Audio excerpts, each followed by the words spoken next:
முத்துவின் வின்எஸ்எஸ் brand அரிசிகள் தரத்திலும் சுவையிலும் என்றும் number 1.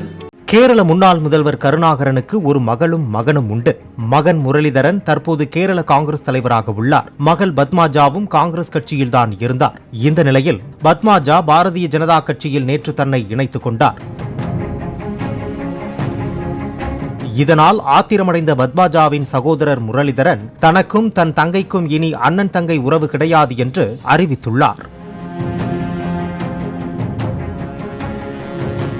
இந்த நிலையில் காங்கிரஸ் கட்சி தன்னை தொடர்ந்து அவமதித்து வந்ததால் தான் பாரதிய ஜனதா கட்சியில் இணைந்துள்ளதாக பத்மாஜா தெரிவித்துள்ளார். மேலும் தன்னை விமர்சிக்க தனது அண்ணனுக்கு எந்த தகுதியும் கிடையாது என்றும் பத்மாஜா பதிலடி கொடுத்துள்ளார். கருணாகரன் கிட்டத்தட்ட 15 ஆண்டுகள் கேரள முதல்வராக இருந்தவர் என்பது குறிப்பிடத்தக்கது. இவரின் 2 குழந்தைகளும் இப்போது அரசியல் ஆசையால் பிரிந்தே போய்விட்டனர்.